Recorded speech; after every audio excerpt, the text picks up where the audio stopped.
welcome in everybody. I'm Greg Ducharme. This is Greg Ducharme Golf, and well, the big news is here, which we're going to talk about today. The PGA Tour is undergoing big changes in 2028, and that's what we're going to talk about today. First, we'll outline what changes are taking place, and we're going to outline this new two-track system that the PGA Tour board has voted on and approved.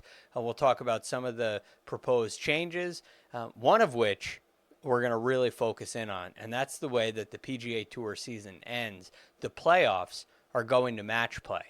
Before we talk about all of that, I want to know from you, what do you think about match play for the FedExCup Playoffs? Now, I'm not sure that they'll be named the FedExCup Playoffs, but the PGA Tour postseason in 2028 will be some version of match play.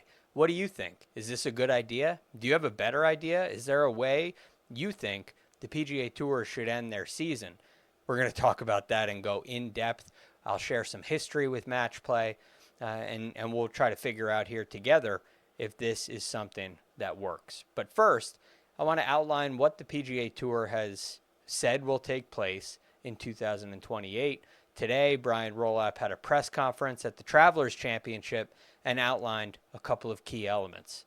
So essentially, the PGA Tour, as it is currently structured, has about 230 players. There are a number of various exemption categories and past champion categories and medical categories.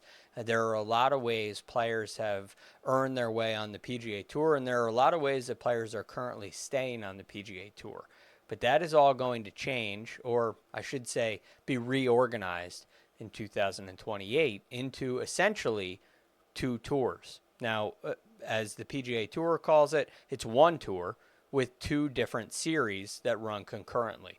The first one is called the Championship Series.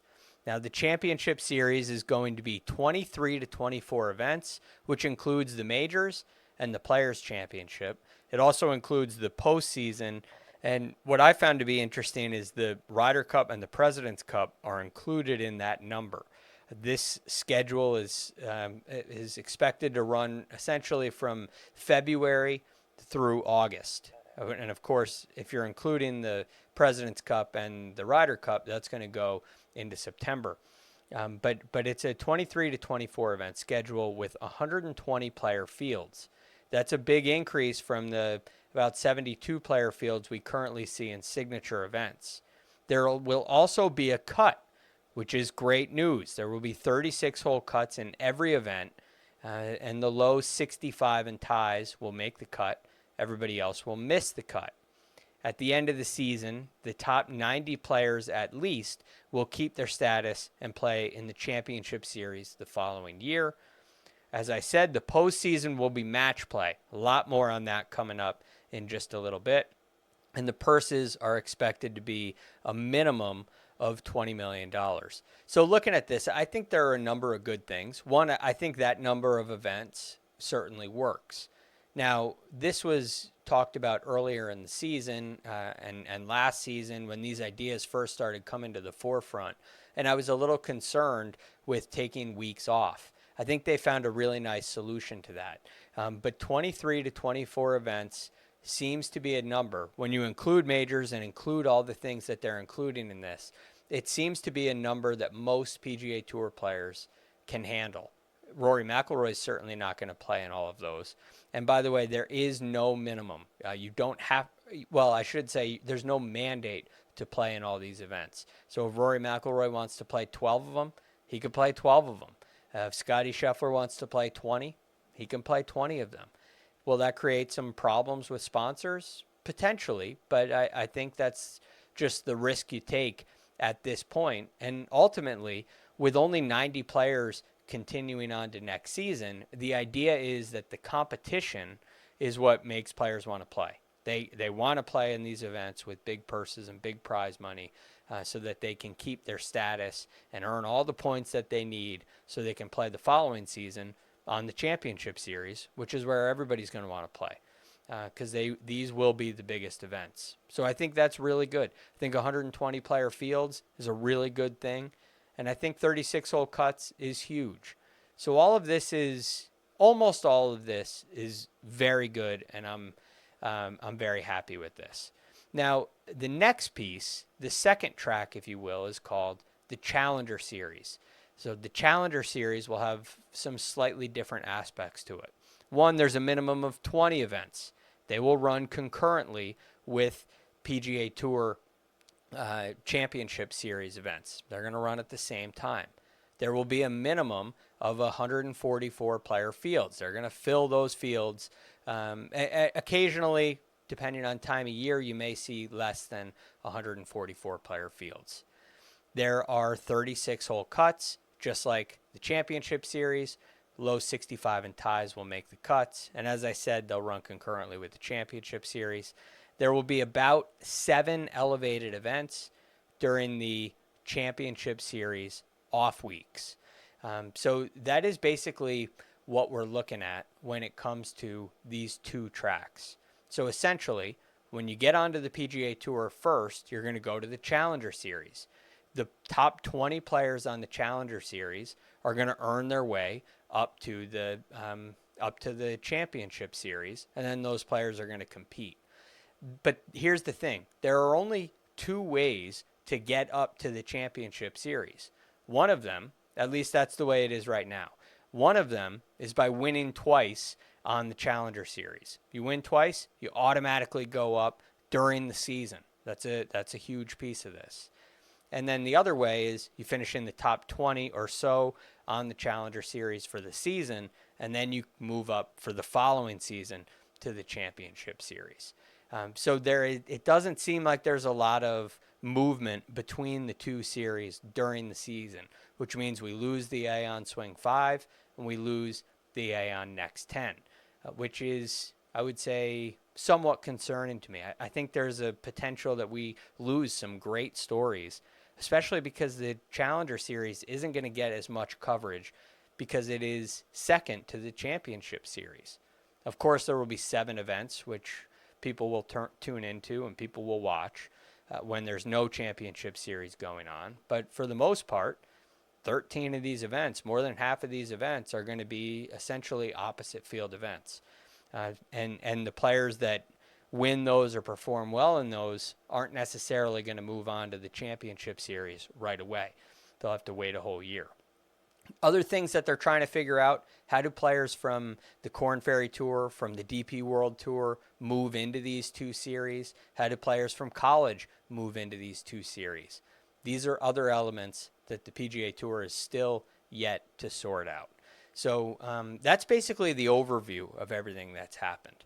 But I want to now get into the biggest piece of news that comes out of this, and that's, of course, Match Play is coming to the PGA Tour for the FedExCup Playoffs and for the Tour Championship. This is the most concerning aspect of this new process to me. Well, one of two. The other concerning aspect is the stories that we always get on the PGA Tour. I'm worried we're going to lose those.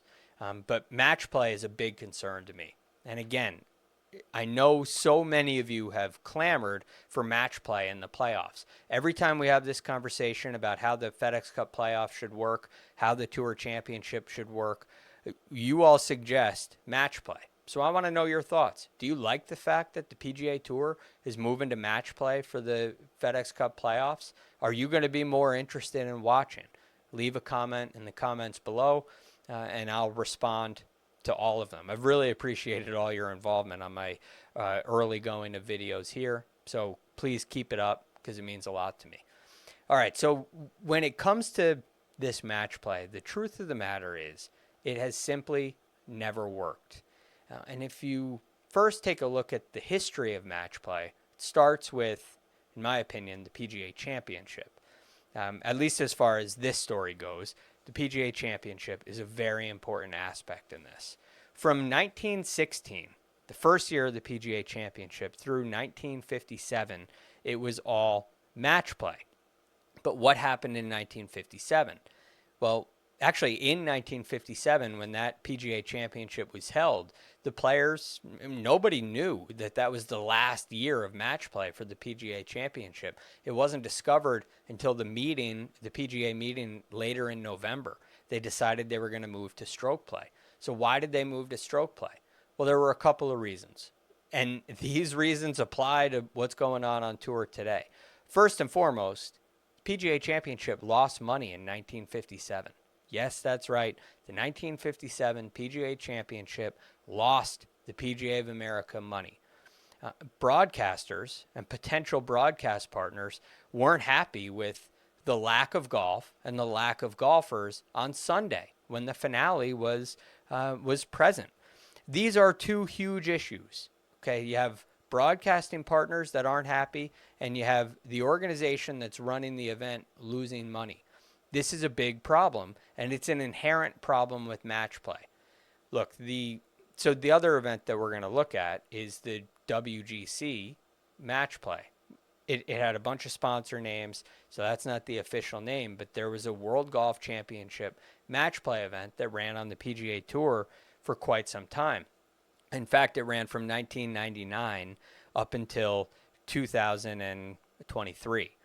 But that event had a very interesting history, and it underwent a number of changes through the years. So in 1999, it was at La Costa in Southern California. Remember, this is a World Golf Championship event. So then it moved to Melbourne, Australia, the next year in 2000. But 40 of the players declined the invitation to go. 40. Why? Well, they didn't want to go to Australia, and it was in essentially their off season, and they didn't want to go. So they came back to La Costa in 2002. Then they had they had a little experiment in Arizona from 2007 to 2014. They played at Dove Mountain, and at that time, it was a 64-player knockout event, basically like March Madness. Top 64 players in the world, in theory, would get together, and you would play single elimination knockout. That had its problems as well. So ahead of the 2015 event, which was held at Harding Park, again, it moved again, they decided that they wanted the sponsors and the broadcast partners didn't want to lose the best players after day one, which was often held on Wednesday. So you have Tiger Woods competing in an event or Rory McIlroy competing in an event, and he loses in the first round, and he's out. And it takes a lot of juice away from the event. So they tried to find a way to guarantee at least 3 rounds for the players, which is important because sometimes the top players, even though they're in the top 64 in the world, they didn't want to go to Arizona and compete in this event to potentially play 1 round. You go up against a buzzsaw, a guy who's playing really well, and he beats you, then you got to go home. Well, they liked the idea of getting 3 guaranteed rounds, so they created this group stage concept where everybody played 3 matches in a group, and the top players from each group would advance into the final, I believe it was the final 16, and they would play out from there and determine the champion. But they ran into more problems. And when they were in Austin, now they have eventually moved to Austin 3 years after this, and now Dell Technologies is the sponsor, and they're going to sponsor this event. And they actually wanted to make a change. I found this article on Golf Channel from back in 2019, and the quote is amazing. So let's take a look at this. The new format, which was requested by Dell Technologies, the sponsor, would double the number of players who advance out of match play group play to 32 for 36 holes of stroke play competition on the weekend at Austin Country Club. According to the memo sent to players, the PAC was not supportive of the proposed format change. So it never happened, and you don't know about it, but it's significant because the sponsors were concerned about the same thing the PGA of America was concerned about back when the PGA Championship was match play. They were concerned about sleepy Sundays, only 2 golfers on the golf course on Sunday. And if you have a consolation match and you have 4 matches, yeah, you have more golfers, but there's only 2 guys that can win. And what if one of them has a bad day? All of a sudden, you could be 3 holes in, and the match can feel completely over. So match play, when the WGC Match Play event was going on, Wednesday, Thursday, Friday, those first couple days, even Saturday, were fantastic. You had matches all over the golf course. There was a lot to follow, and it really felt like March Madness. It was some of my favorite TV viewing experience that I've ever seen. And I think that's why Dell liked that format, but they wanted to finish with stroke play, which is the opposite of what they do in, say, the U.S. Amateur, where you play stroke play to qualify for match play and you pare down from there. But the U.S. Amateur it epitomizes the ultimate problem. And we see it now when you look at a PGA Tour event that needs to make some money and you need to make a sponsor happy and the broadcast numbers matter. All of a sudden, your final day, the most important day, dwindles down to 2 golfers, and it's extremely risky and extremely unlikely that you get a great match.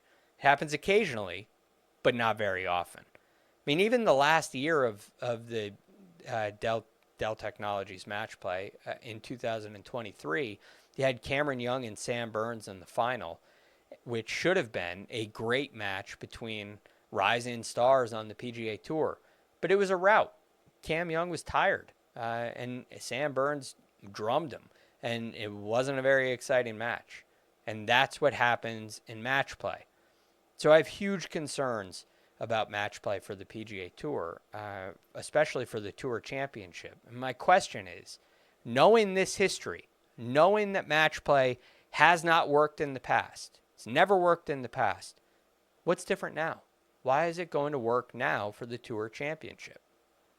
Yes, there are reports that the PGA Tour wants to go play at golf courses that you've never seen before, like Pine Valley, like Cypress Point, like Seminole in Florida. Those golf courses were all mentioned. I'd be shocked if that actually happened.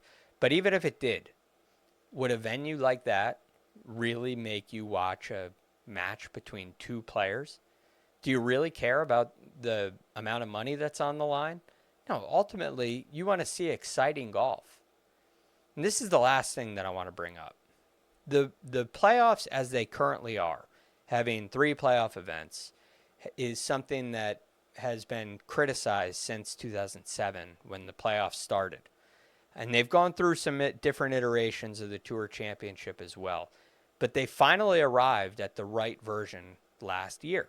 And the right version is you get down to the top 30, and then all of a sudden you have a 30-man stroke play event. And you get Tommy Fleetwood winning for the first time on the PGA Tour. And you get your second highest non-major rating of the entire season at the Tour Championship. That's what you want. The FedEx St. Jude had very strong ratings last year. The BMW Championship had very strong ratings last year. You know, the 3 playoff events were 3 of your highest rated events. They were behind the Players. They were, and I think the RBC Heritage was mixed in there somewhere as far as non-majors. But again, very high performing events because you have all of the best players on the PGA Tour competing against one another, and they all have a chance to win on Sunday. At least you have enough players with a chance to win on Sunday to make it compelling. Think about 2019. The last year the Tour Championship was a 30-man field. At that time, they had separate purses, and there was a separate winner from the FedExCup and the Tour Championship. You got Tiger Woods winning for the first time, which started his comeback. This was in 2018, I should say. And then he ended up winning the Masters the next year. But that 2018 Tour Championship, there was a enormous crowd following Tiger Woods and Rory McIlroy up the fairway. You're not going to get that in a match play event. You're not going to get that kind of excitement, and you're not going to get those kind of storylines. You take away an opportunity, in my opinion, when you mess with the format. Are the playoffs bigger than a major championship? No, and they never will be. But when you look at the data and you look at the ratings, the playoff events have performed very well the last 2 years, and they've performed better than everything except the majors and the Players. The majors and the Players do better. Those are the 5 biggest events in golf. And if you can become the 6th with the Tour Championship, in my opinion, that's a win. And it is a great way to get all the best players competing against each other. One last thing on the playoffs. This is my idea. I think it's the best way to do it because the current format, last year's format, has one problem. And that one problem is the only significance of the first two playoff events is that you get into the top 30. But for players like Rory McIlroy and Scottie Scheffler, they've accumulated enough points where they don't really have to play in the first two playoff events. So Rory McIlroy skipped Memphis last year, still made the Tour Championship, and had the same chance to win as Tommy Fleetwood. I could see that being a problem. And there's one simple solution to it. And in my opinion, it's the best solution. It's the only solution. The top 70 players go to Memphis. They play in the FedEx St. Jude Invitational or Championship, and that's the first leg of the FedExCup Playoffs. You have 70 players there. The top 50 players in that event, the points list is gone. The top 50 players move on to the BMW Championship. Those 50 players compete. It's a regular tournament, but at the end of it, the top 30 finishers in that event move on. If Scottie Scheffler finishes 47th at the BMW, he doesn't make it to the Tour Championship. But when you implement that rule, Scottie Scheffler will finish in the top 30. Rory McIlroy will finish in the top 30. They'll make that happen because they have to. When you have points on the line and they don't have a chance to win, they don't really have to perform in order to make the Tour Championship. But when you make them perform, all of a sudden it adds a lot of intrigue. And essentially you get two leaderboards. You get a leaderboard for the cutoff to make the next event, and you get a leaderboard to win a big tournament on the PGA Tour. So that would be my solution. I want to know your solution. What should the PGA Tour do to create the best postseason possible? Again, let me know in the comments. That's all we have for you here on Greg DuCharme Golf today. I really appreciate you watching. I appreciate all your comments and all of you who have subscribed. If you haven't done so already and you like what you see, hit that subscribe button. On this channel, I'll be sharing a lot of, content like this and also preview content. Each and every week, I'll create a preview video for the tournament that's upcoming. Just released one yesterday talking about the Travelers Championship, and you can check that out right here on this channel. All you got to do is subscribe. Again, I'm Greg DuCharme. Thanks so much for watching. We'll talk to you next time.